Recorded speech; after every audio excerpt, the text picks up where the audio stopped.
The Cocoliztli epidemic of 1545 to 1548 was one of the deadliest public health disasters in the history of the Americas. Striking central Mexico in the mid-16th century, it devastated indigenous populations already reeling from war, colonization, and earlier disease outbreaks. Occurring just a few decades after the Spanish conquest of the Aztec Empire, the epidemic reshaped the demographic, social, and political landscape of New Spain and remains one of the most mysterious pandemics in history. Background: a world in upheaval. In 1521, the forces of Hernán Cortés defeated the Aztec capital of Tenochtitlan, establishing Spanish rule over much of central Mexico. The conquest itself, combined with earlier waves of smallpox and other Old World diseases, had already caused massive mortality among indigenous peoples. European pathogens such as smallpox, measles, and influenza spread rapidly through populations with no prior exposure or immunity. By the 1540s, central Mexico was under colonial administration as part of the Viceroyalty of New Spain.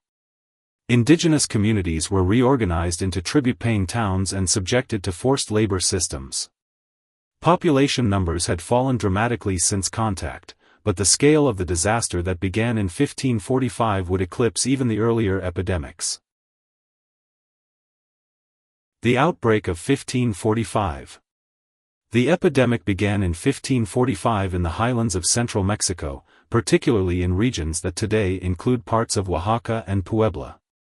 Contemporary indigenous sources described the disease with the Nahuatl word Cocoliztli, meaning pest or plague. Spanish chroniclers also recorded its terrifying symptoms. Unlike smallpox, which produced characteristic pustules, Cocoliztli presented as a hemorrhagic fever.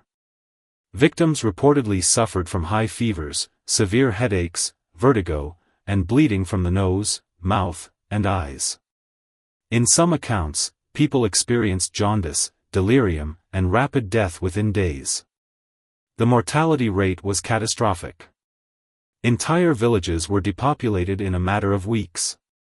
Modern demographic estimates suggest that between 5 and 15 million people may have died in the 1545 to 1548 epidemic alone. At the time, the indigenous population of Mexico may have already been reduced to around 15 to 20 million from pre-conquest levels that some scholars estimate at 20 to 25 million or more. The epidemic thus wiped out a staggering proportion of the remaining population, possibly more than half within just 3 years. Environmental factors. Climate appears to have played a significant role in the outbreak. Tree-ring studies indicate that the mid-1540s were marked by one of the most severe droughts in North America in the last 500 years. Prolonged drought likely weakened agricultural production, causing food shortages and malnutrition. Malnourished populations are more vulnerable to infectious diseases, especially new or emerging pathogens. Some researchers propose that environmental stress may have altered rodent populations or water supplies, facilitating the spread of a pathogen. The epidemic primarily affected highland indigenous communities rather than Spanish settlers in lower numbers, leading some historians to speculate about environmental or social factors that increased exposure among native populations. What caused Cocoliztli? For centuries, scholars debated the nature of the disease. Early explanations suggested smallpox, measles, or typhus. However, the symptoms described in 16th-century accounts did not fully match those illnesses. In the 21st century, new scientific methods provided fresh clues. In 2018, researchers analyzing ancient DNA from burial sites in southern Mexico identified traces of Salmonella enterica cerevar paratyphi, a bacterium that causes enteric, typhoid-like, fever, in some victims of a later Cocoliztli outbreak in 1576. While this finding suggests that a form of enteric fever may have played a role, debate continues. Some scholars argue that the 1545 epidemic may have been caused by a viral hemorrhagic fever, possibly exacerbated by environmental stress and malnutrition.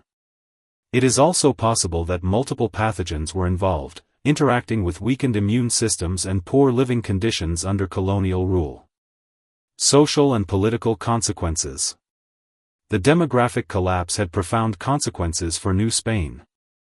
With indigenous labor scarce, Spanish colonists intensified the use of forced labor systems such as encomienda and repartimiento, placing further strain on surviving communities. Entire towns were abandoned or consolidated. Cultural knowledge, oral traditions, and local governance structures were disrupted as elders and leaders perished. The epidemic also accelerated the transformation of Mexico's social order. As indigenous populations declined, Spanish authorities imported enslaved Africans to supplement labor shortages, contributing to the development of a racially stratified colonial society. For indigenous peoples, Cocoliztli was not merely a biological catastrophe but a cultural and spiritual crisis. Many communities interpreted the epidemic through religious frameworks, seeing it as divine punishment or a sign of cosmic imbalance. At the same time, Christian missionaries framed it as part of God's plan, using the devastation to promote conversion. A second wave. In 1576, another devastating epidemic, also referred to as Cocoliztli, struck central Mexico, killing millions more. By the early 17th century, the indigenous population of Mexico had fallen to perhaps 1 to 2 million, representing one of the most dramatic demographic collapses in world history. Together, the epidemics of the 16th century fundamentally reshaped the Americas.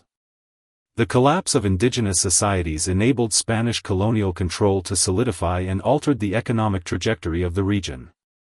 Historical significance. The Cocoliztli epidemic of 1545 to 1548 stands as one of the deadliest epidemics ever recorded, rivaling the worst outbreaks in global history.